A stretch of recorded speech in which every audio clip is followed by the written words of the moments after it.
Great. Good morning, everyone. Today, we're here to give an update on the severe flooding that hit virtually all of Kentucky beginning about 9 days ago. We remain in stabilization phase out of the emergency search and rescue phase, but we still had some tough updates over the weekend. Sadly, today, our death toll has now climbed to 22. With the newest fatality being an adult male in Marshall County who we lost through hypothermia. This isn't just a number. These are 22 Kentuckians that are loved by their families, that are being mourned, that are missed, and are going to need our help, our support, and our prayers today, tomorrow, next week, next month, and in the years to come. This has been a painful, difficult disaster. There aren't many natural disasters where we lose 22 people. After the widespread flooding in 2022 and the tornadoes in 2021, this is one of the most deadly disasters, certainly since I've been governor. As a reminder, to help these victims and their families, we established the Team Kentucky Storm Relief Fund to assist those impacted by the floods. First thing we're going to do is pay for every funeral so that no family has to worry about that when they've lost their family member through such a tragic occurrence. Those who can, please donate at teamkystormrelieffund.ky.gov. We currently have $300,689 in donations from 3,100 donors. Remember, every single penny goes to those that have been harmed or those that have been lost through this flooding and the severe weather around it.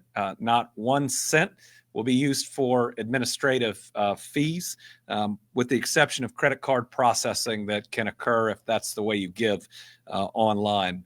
It's fully transparent, even just an open records request. Everyone in the Commonwealth can see exactly how each dollar is being spent, so please be generous. Another update is that we are still waiting to hear from the federal government if we will be approved for an expedited major disaster declaration. That's what's required to get the individual and the public assistance. Last week, I told you that we applied to Secretary Noem and President Trump for this funding. If it was provided, it would open up so many ways to help our people. It was provided after the tornadoes, after the floods, and after a couple of other natural disasters, who I think the overall impact is less than this one. I think this one falls about third in terms of the overall impact since I've been governor, and in things we've seen. Should be a yes, and I would hope potentially an easy yes from the federal government to say we want to help the people of Kentucky, especially of Eastern Kentucky, to get through this.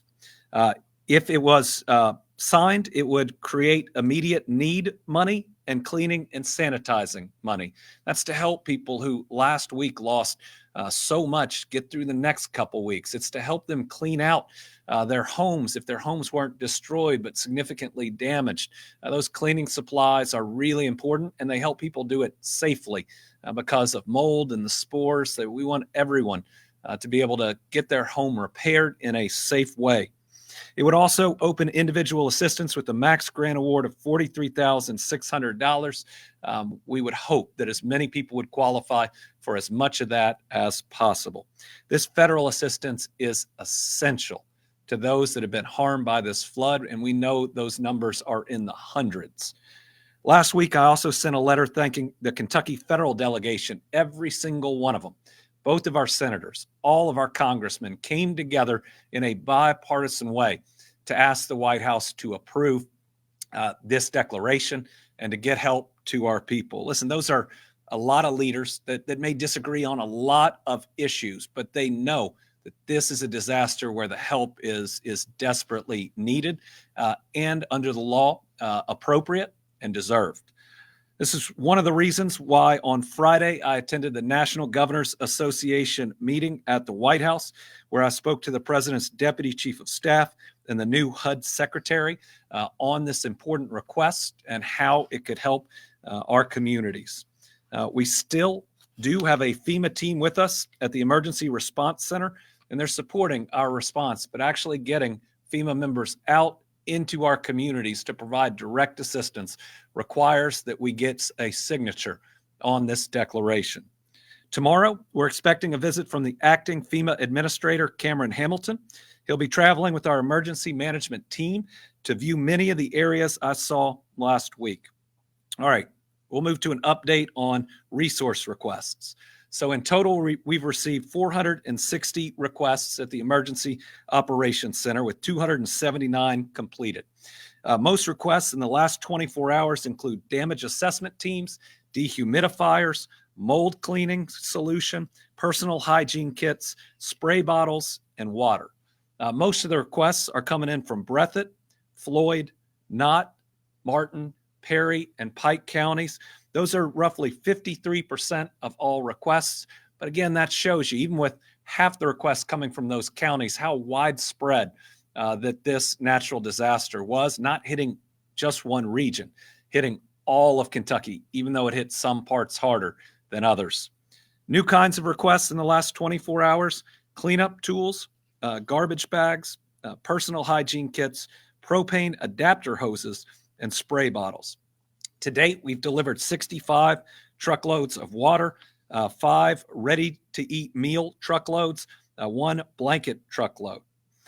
Now, as we move into this stabilization phase, debris removal is going to be a big task. And how we go about it will also be dependent on whether we get this declaration, which would provide at least security to us that the federal government would be helping to pay for it. So another new update is that our emergency management team is assessing the volume and the location of major debris and developing a coordinated plan for removal with the impacted counties. We currently stand, I think, at over 100 declarations from our counties and our cities. 72 counties declared an emergency. 28 cities declared an emergency. That's the 100, and then, of course, the state. And we got the initial emergency declaration from the White House, and that did come very quickly, and we were grateful for that declaration. State highway closures are down to 89. 79 are due to flooding, primarily in western and the southern Kentucky regions, 10 due to mud and rock slides. Still a few flooded roads in Pike and Floyd counties. There's a significant highway damage across the state. That's why that need for public assistance is so important. And more than 20 road breaks and embankment failures in the Pikeville Highway District alone. You look at Pike, Knott, Johnson, and Letcher counties, there are a lot of one-lane roads due to damage. State highway technicians and engineering teams continue to assess damage in all Kentucky counties, committed to restoring roads to full service. But please remember, protect yourself. Don't drive around barricades. Don't drive through dangerous situations. Update on our National Guard. They're supporting debris removal in Leslie, Pike, Floyd, Knott, Martin, Breathitt, Letcher, Harlan, and Perry counties. They're also transporting critical supplies from our distribution centers in Martin and in Pike counties. Let me remind you, these missions are critical to ensuring Kentuckians get the right supplies to the right people, which saves lives. Kentucky State Police troopers continue to assist impacted homeowners in eastern Kentucky by delivering supplies, portable heaters, generators, water, and food. They're also providing extra night patrols in the areas impacted by flooding for any security concerns, and there's always worry over looting. We want to make sure that people who have been harmed don't go through even more harm. Post 9 in Pikeville has provided a telecommunicator to the local Emergency Operations Center to assist first responders. We're grateful for that assistance on the ground. We also have an update from Fish and Wildlife as game wardens have continued to work to deliver the much-needed food, water, and supplies to Kentuckians impacted by the floods. Wardens have utilized boats and off-road vehicles to deliver many supplies in the Feds Creek and other areas of Pike County. In Leslie County, they're transporting utility company workers to an area inaccessible to vehicles so that they can reconnect services such as power, telephone, and the internet. In the Confluence area, wardens took a generator by boat to a substation for a the telephone company to get the station back in operation. They've also been taking emergency management personnel out by boat to do damage assessments in the confluence and the Dry Hill areas. So as you can see, a whole lot of different state and local agencies working together, facing the challenges together. This is how Kentucky bands together. And I couldn't be prouder of the local and the state response, doing everything that we can and hoping that we'll see the federal government come through and add to this team to help people, especially during the stabilization phase. Another way that we're working to help Kentuckians is that Brittany and I are asking Kentuckians to donate blood to help make sure all our hospitals have what they need in the days and the weeks ahead. We just donated at the state capitol this morning. So you can donate and then potentially do a press conference and or other things that you need to do. Just consider donating blood. You never know whose life it is. I think it's a selfless act of love that is very much living out that golden rule that we love our neighbor as ourselves. In the parable of the Good Samaritan, says everyone is our neighbor. It's also a good way to pay it forward, because you never know when someone you care about might be in that next accident or need blood for some reason. You can find where to give blood at governor.ky.gov/giveblood. Teams are still continuing to do secondary searches in our flood operations teams in targeted areas. They remain in Floyd County today. Kentucky's Urban Search and Rescue Team is running a logistics staging area. This is where they're bringing in trailers of supplies and distributing them to counties in need. All urban search and rescue teams in Kentucky have been demobilized and have returned home. They saved a ton of lives, and we're really grateful to them. Power outages, we're now down to 352. So really power for virtually all the state has been restored. You'll see that number tick up and down as the last groups are brought online. Drinking water, 0 systems not operational, 16 under limited operations, 42,327 service locations under a boiled water advisory, and only 2,327 connections are without water. Wastewater, 15 systems are under limited operations. 2 plants are bypassing, 8 systems discharging from a collection area. Our Kentucky state parks are sheltering 253 people at 6 state parks, occupying 95 rooms. Our parks have rooms open and available. Our park staff is doing a great job, once again, helping people in need. 6 emergency shelters are open as of today in Barron County. I think there's 2 listed in Johnson County, but I think that's just 1 shelter. 2 in Perry County and 1 in Pike County. Yeah, so 5 that are open, because I think we've confirmed that the Johnson County was just 1.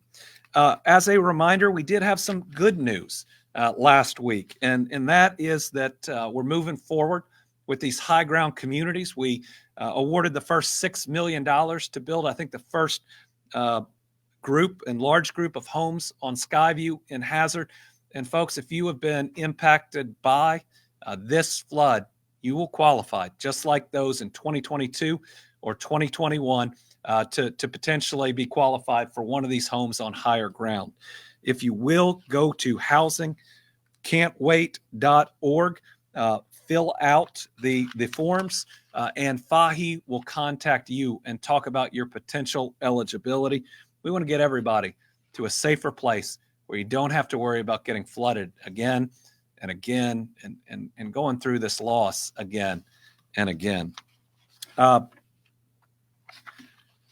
an update on the Red Cross, they are in, especially Eastern Kentucky, on the ground helping those that have been impacted. Regarding their individual financial assistance, which the Red Cross does as well, they'll provide information within the next 24 hours regarding how those impacted can access funding. Additionally, individual disaster care dollars supporting health, mental health, and spiritual needs of those affected are being distributed, as well as providing special funding for the families who've lost loved ones. The Red Cross provides financial assistance to help residents transition from shelters to more sustainable living situations. There are currently four Red Cross operation shelters with more than 1,000 overnight stays provided thus far. Disaster assessments have been completed on about 65% of affected homes. The Red Cross has to do their own disaster assessments under their rules. 749 homes have been assessed as having damages, with 25 being classified as major or destroyed. And this, again, is just the Red Cross's numbers. They are also assisting those who've not experienced damage but are unable to get to their homes. 5,600 items, including cleanup kits, space heaters, and blankets, have been provided to 2,500 households. Think about that number, and shows you some of the impact just in that region. Recovery in Kentucky will take time. The Red Cross has promised to be there every step of the way. To support their operations, you can go to redcross.org, call 1-800-RED-CROSS, or text the word Red Cross to 90999. That makes a $10 donation. As I wrap up and turn it over to Director Gibson, this has been a tough 9 or 10 days, I know, for a lot of people out there.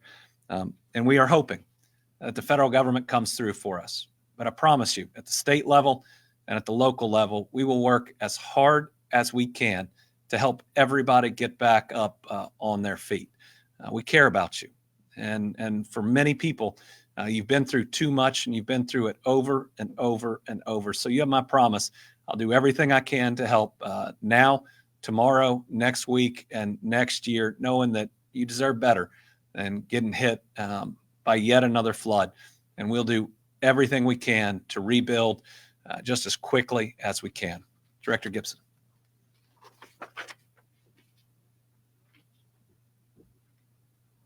Well, thank you very much, Governor, for asking me to come over and provide just a little update on some things that are going on over at the Emergency Management Office and across the state.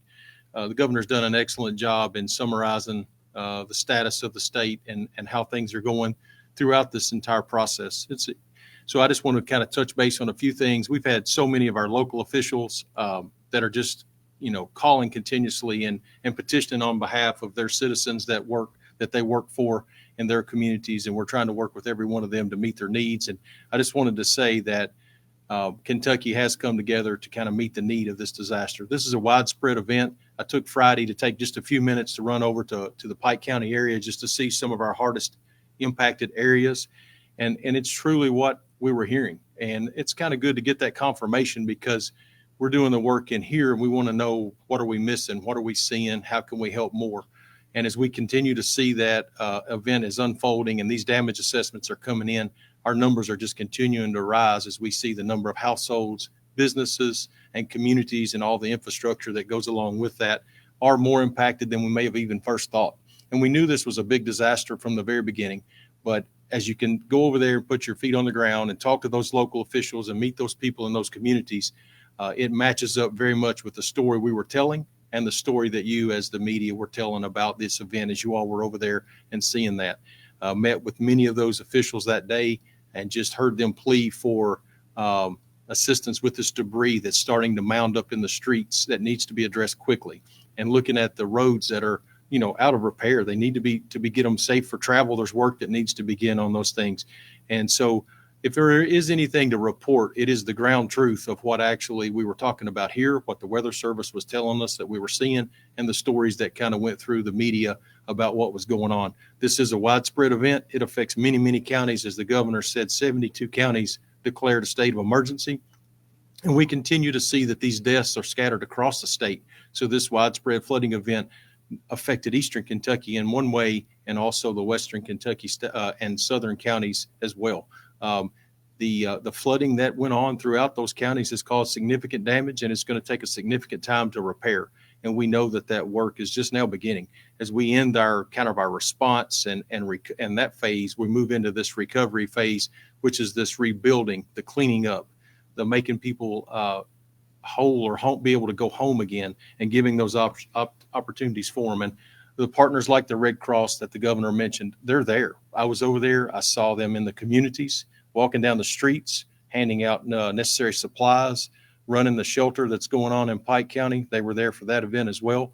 So we know that there are many, many local volunteers that have come to the aid of their communities over there. And then we have people coming in from other areas that are coming to assist. So, the part of this report that I've been able to give every day that the governor's asked me to be a part of it is in support of what he's saying, just those fine details about things that we're doing at emergency management to kind of add on to what he says is how this devastation has impacted. And he reported on the amount of water and food that we've delivered. And we're seeing those are needed supplies. Our citizens over there are out of drinking water. And without that relief, they would not have that clean option to have, bottled water to meet their needs right now. So we're trying to find those gaps, to fill those gaps in emergency management and to help your communities recover. What I would say is your local officials throughout the rescue squads and the fire departments in the initial response, but now your road crews, your judge executives, your mayors are all in contact along with our legislative body. They're all concerned about their communities, and they're doing everything in their power to reach out to us to make sure that they're getting the help they need, but then they're doing their own things about finding ways to help individually. So as we go through this, we're already wanting to talk a little bit about our debris task force that we're trying to get underway to understand just how much debris there is across those communities. And that becomes a very quick issue because of spoiled food and meat, the things that are out on the side of the road, along with all the wet building materials and things that have been pulled out to the curb. So we've got to get on the debris management very quickly. And as we kind of begin this, we're doing our assessments now. The Corps of Engineers is already out doing that, along with some staff from KYM that we've got out there doing this debris assessment. We're hearing from those communities, and we're knowing that is coming to the top of the page. Okay, now we're past this survival mode. Let's start this rebuilding and recovery mode.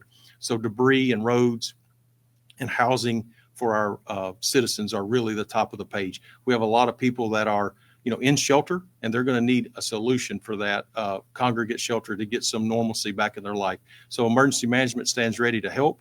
We're here. We're operational just like we always were. The under needs assessment portal is open, and we're still taking those calls. So if you need anything from KYEM, please direct your calls to that other needs assessment line, and we'll do our very best to assist you in where you are. Thank you very much, Governor. All right, I think we have 6 journalists with us today. We'll start with Walker from WTVQ. Yeah, you mentioned that expedited funding, and you talked about how you had it in the past compared to previous years. Have you seen it slowing at this rate?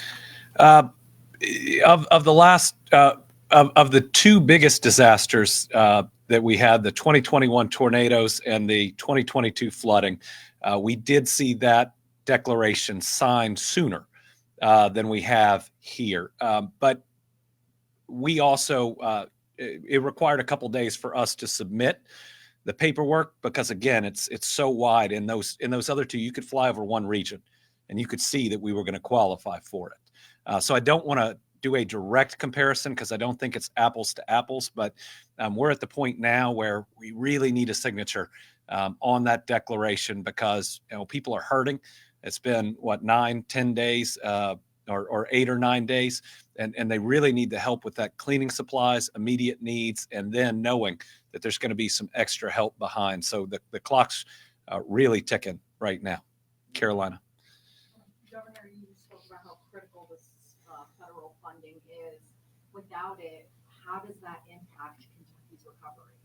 Well, without the additional federal funding, individual and public assistance, a whole lot of families are going to be hit really hard without those dollars that were there in the past to help them get up and move forward.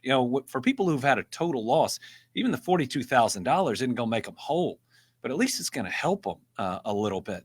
For those that have had their homes ruined, at least that's some money to help get back up on their feet. Without it, you're going to see people not just harmed, but devastated.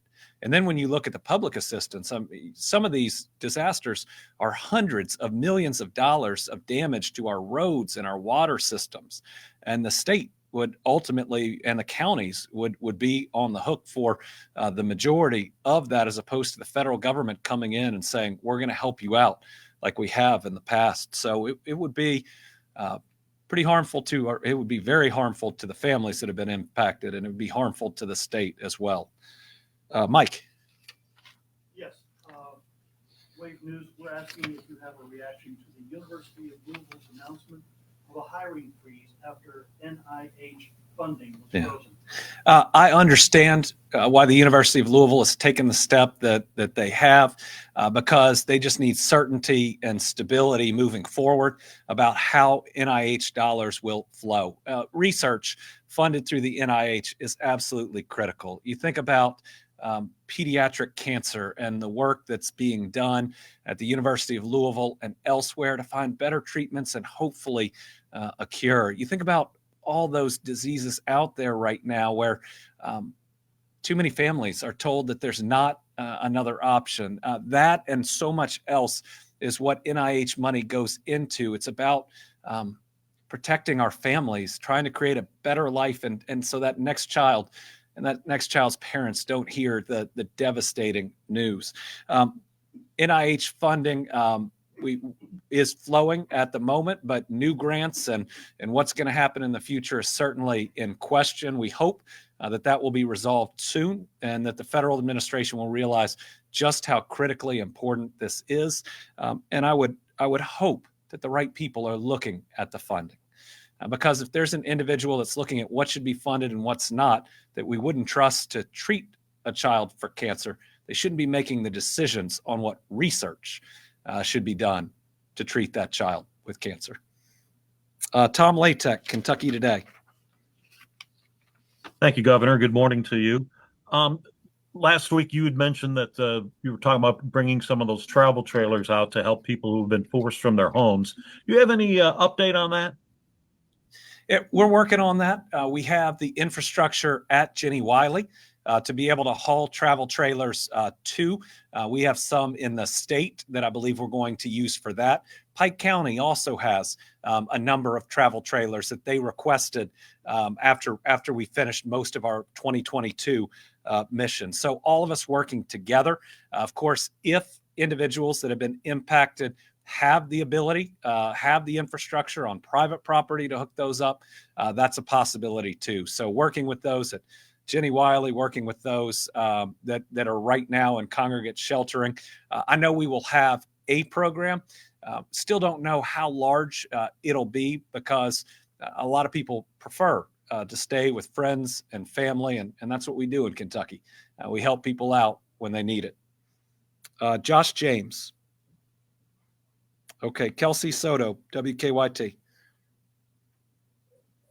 Governor, with all the talks of the possible FEMA cuts and federal funding going away, are we in Kentucky even more reliant upon those dollars just based on our number of disasters? And is the state even equipped to handle it on our own if they went away?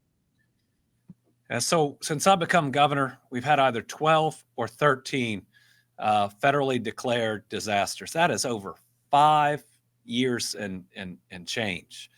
We have just been hit hard with billions of dollars worth of damage. Without federal assistance, we couldn't do it.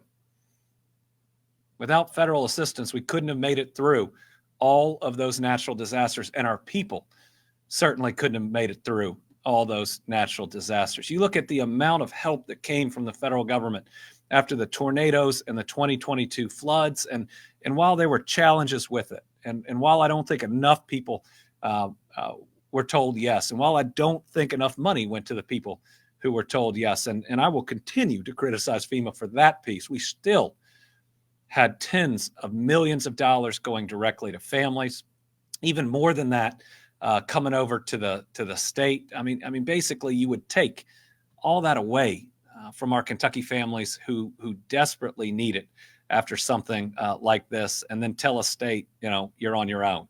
The United States of America is supposed to be about more than each of our states having to get through it alone. It's about being a strong country, one of values, and one of the most important values is being there for your neighbor when they're hurting.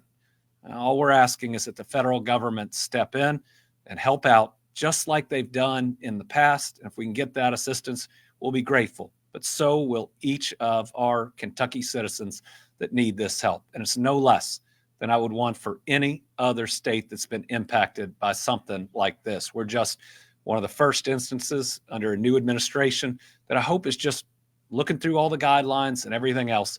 And at the end of the day, we'll come through. And if they do, they'll get a big thank you from me. We're going to keep fighting for our people. I think I'm saying it over and over, but I was elected to be the best governor of Kentucky I can be. My job is to fight for the most help for our people every single day. All right. Thank you all very much.